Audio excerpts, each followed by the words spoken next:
et ce que la Chine a fait.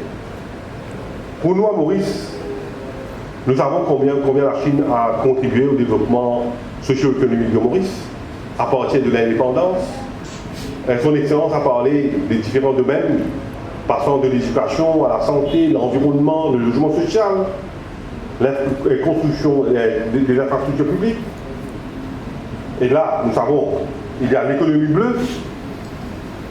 Ce sont les domaines sur lesquels, naturellement, nous avons bénéficié de l'aide de la Chine. Et tout ça est résumé avec la visite de notre Premier ministre à Beijing, dans le cadre du China-Africa Cooperation, précédé avec la visite du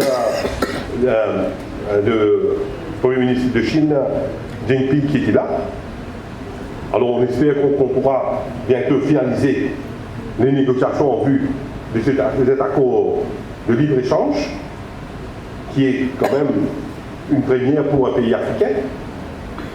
Et je dois dire aussi que je dois reconnaître aussi, comme disait Alain, la contribution de la communauté sino-mauricienne, à la fois pour pouvoir tisser cette relation privilégiée que nous avons avec la Chine, et que, quand même, ce diaspora a su s'adapter dans l'île et aussi contribuer au développement de l'île Maurice.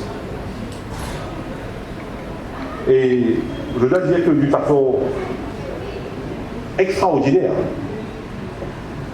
Et je remercie aussi Jean-Paul Lam, disons, cette nouvelle génération de la diaspora chinoise, pour cette intégration avant tout vis-à-vis de la Chine. Il a vécu en Chine pendant plusieurs années.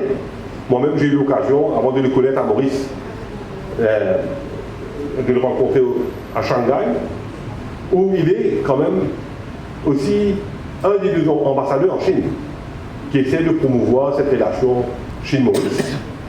Et là, il revient aux sources, je dois dire, pour faire revivre le Chinatown. Et je dois le remercier pour ça, pour l'initiative qu'il a prise pendant plus d'une année maintenant. Et là, nous voyons une autre initiative qu'on doit encourager et lui féliciter pour ça. Alors, je ne vais pas être trop long quand même, et je dois vous dire que moi, au niveau du ministère des Arts et de la Culture, j'ai eu l'occasion de bénéficier de cette ouverture de la Chine, de cette coopération que la Chine nous donne. Mais même en tant que ministre de l'intégration sociale, et je sais que j'ai eu l'occasion de visiter la Chine et on a resserré les liens. Et si je ne me trompe pas, c'était en 2017 qu'on a eu à Maurice cette conférence sur l'élimination de la pauvreté. Et Chine, Maurice, qu'on a eu à Maurice, ici. Et tout ça, c'est pour vous montrer quand même que cette relation, ce n'est pas seulement dans le domaine économique, mais dans des domaines très divers que nous apprécions. Avec ces quelques mots, mesdames et messieurs, laissez-moi encore une fois vous remercier pour toute cette collaboration qu'on a eue pendant toute cette année. Et je profite de l'occasion aussi pour remercier Son Excellence, le Centre culturel chinois, pour cette riche collaboration qu'on a eue dans cette année où nous avons célébré les 50e anniversaire de l'indépendance. 46 ans depuis que nous avons établi des relations diplomatiques avec la Chine. C'est 30 ans, je crois, de l'établissement du Centre culturel chinois à Maurice. Et tout ça, ce sont des événements qu'on a vécus pendant cette année-ci.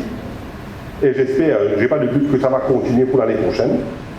Et avec ces quelques mots, laissez-moi saisir de cette opportunité pour vous souhaiter un joyeux Noël et une bonne et heureuse année 2019. Merci beaucoup pour votre attention.